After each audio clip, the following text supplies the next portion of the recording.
ओम शांति। 15 जुलाई 2021। बाबा के महावाक्य। मीठे बच्चे, तुम विकारों का दान दे दो तो राहु का ग्रहण उतर जाएगा। दे दान तो छूटे ग्रहण। प्रश्न। वृक्षपति बाप अपने भारतवासी बच्चों पर बृहस्पति की दशा बिठाने के लिए कौन सी स्मृति दिलाते हैं? उत्तर। हे भारतवासी बच्चों, तुम्हारा आदि सनातन देवी देवता धर्म अति श्रेष्ठ था। तुम सर्वगुण संपन्न 16 कला संपूर्ण थे। तुम मुझ सागर के बच्चे काम चिता पर बैठ काले हो गए हो। ग्रहण लग गया है। अब मैं तुम्हें फिर से गोरा बनाने आया हूँ। यह स्मृति आने से बृहस्पति की दशा बैठ जाती है। गीत। ओम नमो शिवाय। ओम शांति। यह किसकी महिमा सुनी? बेहद के बाप की। ऊंच ते ऊंच बाप परमपिता परमात्मा ही है। लौकिक बाप के लिए तो सब नहीं कहेंगे। बच्चे जानते हैं सब आत्माओं का पारलौकिक बाप वह है ऊंच ते ऊंच। उनका नाम ही है शिव। बिगर नाम रूप के तो कोई चीज होती नहीं। इस समय सबको राहु का ग्रहण लगा हुआ है, इसलिए इनको आयरन एज्ड वर्ल्ड कहा जाता है। दशाएं भी होती हैं। बृहस्पति की दशा, शुक्र की दशा। अब तुम्हारे ऊपर है बृहस्पति की दशा, जिसकी महिमा सुनी ऊंच ते ऊंच भगवान शिव बाबा। उनका असुल नाम है शिव। बाकी किस्म किस्म के अनेक नाम रख दिए हैं। असुल नाम है शिव बाबा। बाप समझाते हैं मैं बीज रूप चैतन्य हूँ। सत चित कहते हैं। फिर कहते हैं वह सुख का सागर है, आनंद शांति का सागर है। महिमा सारी उस एक की ही है। भारतवासी महिमा गाते हैं, परंतु समझते कुछ भी नहीं। एकदम पत्थर बुद्धि हो गए हैं। पत्थर बुद्धि किसने बनाया? रावण ने। सतयुग में भारतवासी पारस बुद्धि थे। आज से 5000 वर्ष पहले यह भारत पारसपुरी था, जिसमें देवी देवता रहते थे। भारत ही अविनाशी खंड गाया हुआ है। भारत में ही पारस बुद्धि देवता थे।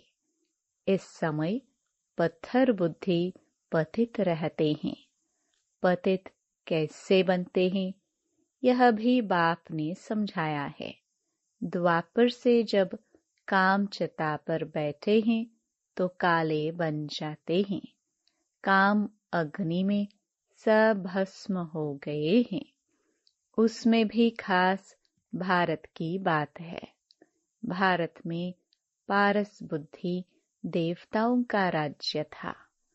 उनको विष्णुपुरी रामराज्य भी कहा जाता था। यह बाप आकर बताते हैं, मीठे मीठे लाडले बच्चों, जब तुम सतयुग में थे सर्वगुण संपन्न थे। यह तुम्हारी महिमा है। वहां विकार होते नहीं।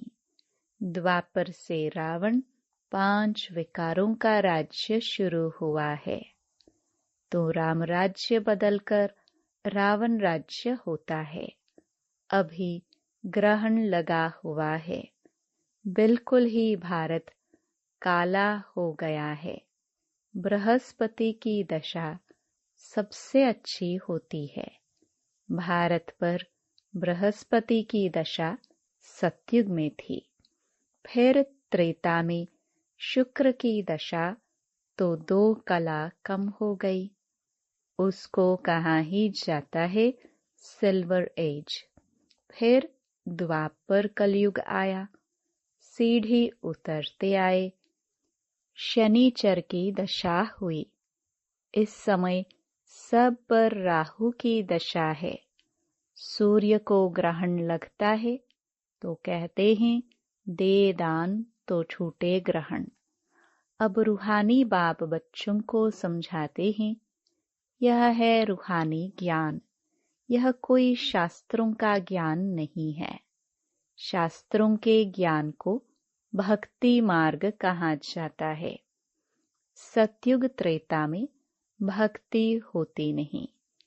ज्ञान और भक्ति, फिर है वैराग्य, अर्थात इस पुरानी दुनिया को छोड़ना होता है। यह है शूद्र वर्ण। विराट रूप दिखाते हैं ब्राह्मण, देवता, क्षत्रिय, वैश्य। यह भारत की ही कहानी है। विराट रूप बनाते भी हैं, परंतु पत्थर बुद्धि समझते नहीं। पत्थर बुद्धि क्यों है? क्योंकि पतित हैं। भारतवासी ही पारस बुद्धि थे, संपूर्ण निर्विकारी थे।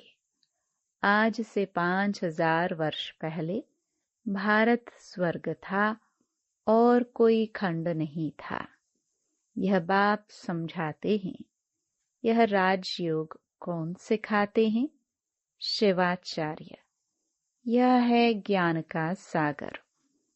कोई मनुष्य को ज्ञान का सागर, सर्व का पतित पावन नहीं कह सकते हैं।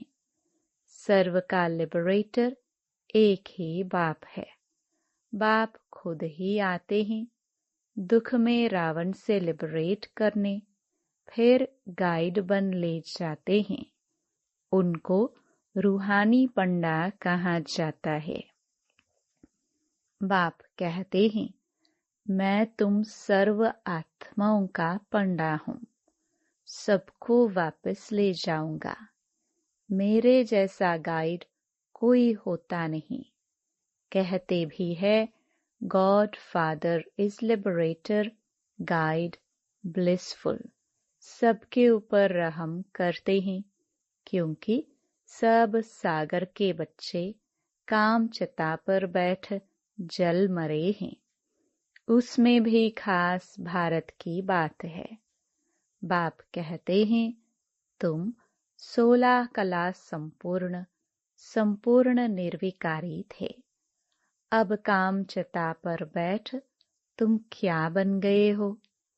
अब फिर बाप आए हैं। वृक्षपति बाप आकर मनुष्य मात्र पर बृहस्पति की दशा बिठाते हैं। खास भारत आम विश्व पर इस समय राहु का ग्रहण लगा हुआ है। बाप कहते हैं, मैं ही आकर भारत की खास दुनिया की आम गति सदगति करता हूँ। तुम यहाँ आए ही हो पारस बुद्धि बनने। मोस्ट बिलवड बाप हुआ। सब आशिकों का माशुक एक ही है। सब नेशन में लिंग जरूर बनाते हैं, क्योंकि सबका बाप है ना। शिव के मंदिर भारत में बहुत है, जिसको शिवालय कहते हैं, रहने का स्थान। सतयुग में है देवी देवता धर्म के मनुष्य, परंतु वह धर्म कब था, उन्हों का राज्य कब था, यह पता नहीं है। सतयुग की आयु लंबी लिख दी है। बाप बैठ समझाते हैं, तुम्हारे ऊपर अब बृहस्पति की दशा बैठ रही है 21 जन्मों के लिए। वृक्षपति है ज्ञान का सागर, पतित पावन, जिसको सब पुकारते हैं। तुम माता पिता, हम बालक तेरे, सब उनकी महिमा करते हैं। बरोबर सतयुग त्रेता में सुख घनेरे थे, जबकि बाप हेवनली गॉडफादर है, स्वर्ग का रचयिता है, तो जरूर हम भी स्वर्ग में होने चाहिए। बाप समझाते हैं, तुम सब स्वर्गवासी थे, अब नरकवासी बने हो। भारत का ही आदि सनातन देवी देवता धर्म है। जैसे क्रिश्चियन धर्म के हैं, वह क्रिश्चियन धर्म के ही चले आते हैं। बाप कहते हैं, तुम देवी देवता धर्म वाले अपने धर्म को क्यों भूल गए हो, जबकि तुम देवी देवता धर्म के थे। बाप स्मृति दिलाते हैं, तुम्हारा सबसे श्रेष्ठ धर्म कर्म था। अभी तुम नीच पापी कंगाल बन गए हो। तुम हो ही देवताओं के पुजारी, फिर अपने को हिंदू क्यों कहलाते हो। भारत का यह क्या हाल हो गया है। जो देवता धर्म के हैं, वह विकारी बनने के कारण अपने को देवता कहलाते नहीं। बाप कहते हैं, अभी इस पतित दुनिया का अंत है। महाभारत लड़ाई भी खड़ी है। भगवान वाच, हम तुमको सतयुग के लिए राजयोग सिखाता हूँ। भगवान तो एक ही है, हम उनके बच्चे सालिग्राम हैं। बाप कहते हैं, तुम जो पूज्य थे वही पुजारी भगत बन गए हो। अब फिर ज्ञान लेते हो पूज्य देवता बनने के लिए। फिर द्वापर से पूज्य सो पुजारी बन जाएंगे। तुम पूरे 84 जन्म लेते हो। जिन्होंने 84 जन्म लिए हैं, वही आकर ब्रह्मा कुमार कुमारी बनेंगे। ब्रह्मा द्वारा आदि सनातन धर्म की स्थापना। यह भी गाया हुआ है। प्रजापिता है तो बहुत बच्चे भी होंगे। वह तो जरूर यहाँ ही चाहिए। कितनी ढेर प्रजा है। इन ब्राह्मणों को ही फिर देवता बनना है। बाप आकर शूद्र से बदल ब्राह्मण धर्म की स्थापना करते हैं। इस संगम युग पर ही आदि सनातन देवी देवता धर्म की स्थापना होती है। यह है कल्याणकारी संगम युग। इस लड़ाई को ही कल्याणकारी कहा जाता है। इस विनाश के बाद ही फिर स्वर्ग के गेट खुलते हैं। तुम यहाँ आए हो स्वर्गवासी बनने व विष्णुपुरी में चलने। तुम बच्चों पर अब अविनाशी बृहस्पति की दशा है। 16 कला संपूर्ण कहा जाता है। फिर 2 कला कम होती है तो शुक्र की दशा कहा जाता है। सतयुग में बृहस्पति की दशा है। फिर त्रेता में शुक्र की दशा। फिर नीचे गिरते आए हो। मंगल की, शनिचर की, राहु की दशा भी होती है। जन्म जन्मांतर उल्टी दशाएं फिरती आई है। अब बाप द्वारा बृहस्पति की दशा बैठी है। यह है बेहद का बाप, ज्ञान का सागर, पतित पावन। वही तुम्हारा बाप भी है, शिक्षक भी है, सतगुरु भी है। बाकी सब हैं झूठे। किसकी सदगति कर नहीं सकते। इसको कहा जाता है विशियस वर्ल्ड। वह है वाइसलेस वर्ल्ड। अब विशियस वर्ल्ड में सभी बहुत दुखी हैं। लड़ाई मारा मारी क्या क्या हो रहा है। इसको कहा जाता है खूने नाहेक। बिगर कोई कसूर के क्या क्या करते रहते हैं। एक ही बॉम्ब ऐसा गिराएंगे जो झट सारे खलास हो जाए। यह वही संगम युग का समय है। तुम देवताओं के लिए फिर नई दुनिया चाहिए। तो अब बाप कहते हैं, मीठे मीठे बच्चे मन मना भव। यह कौन से बाप ने कहा? शिव बाबा ने। वह तो है निराकार। यू निराकार तो तुम भी हो, परंतु तुम पुनर्जन्म में आते हो, मैं नहीं आता हूँ। इस समय सब पतित हैं, एक भी पावन नहीं। पतित बनना ही है।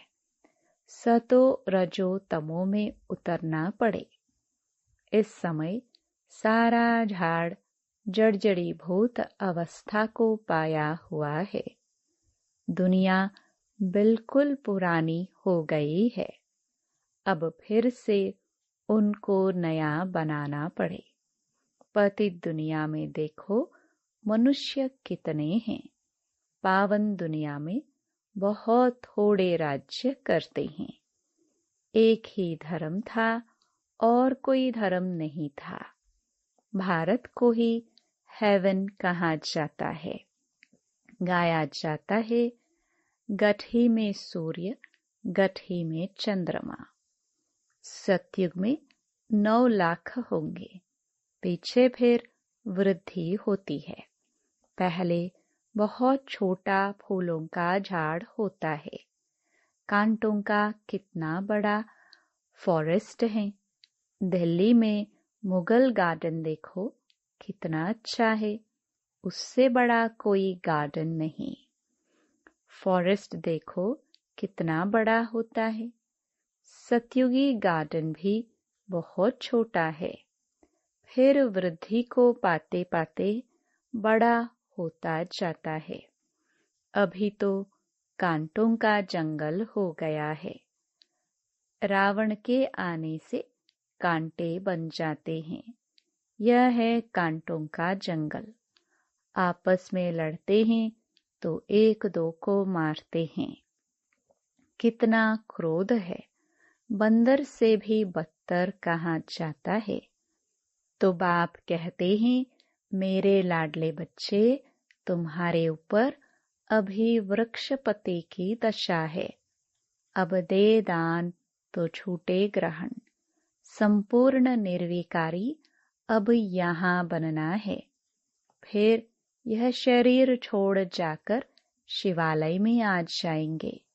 शिवालय में बहुत सुख होता है। देवी देवताओं का राज्य है।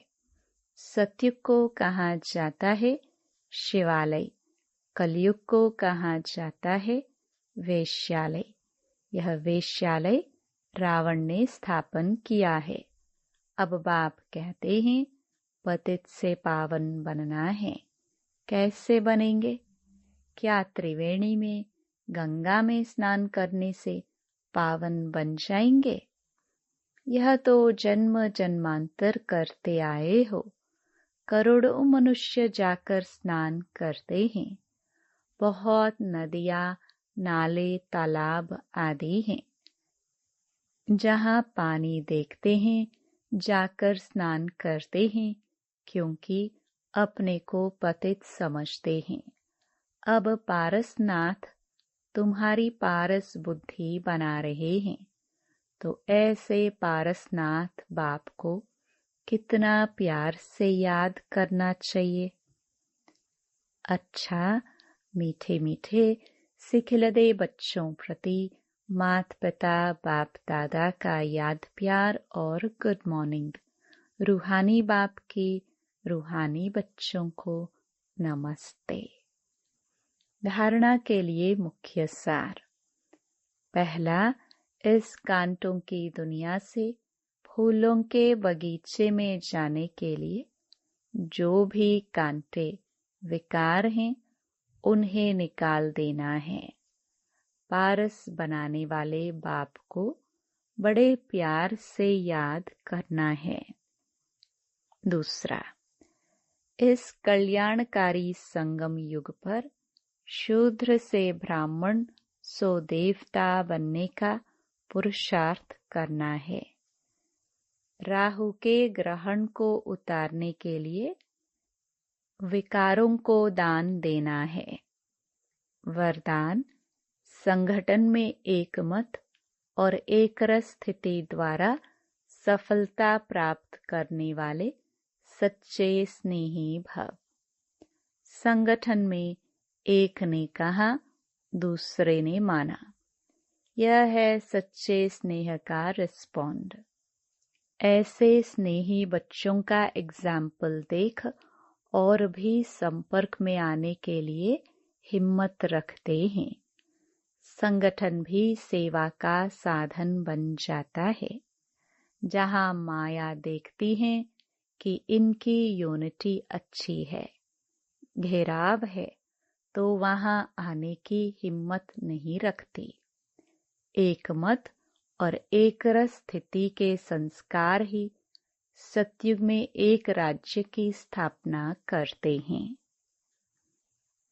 स्लोगन, कर्म और योग का बैलेंस रखने वाले ही सफल योगी हैं। Om Shanti. To watch Peace of Mind channel videos on YouTube, subscribe us on youtube.com/tvpeaceofmind. Just a click for a peaceful life.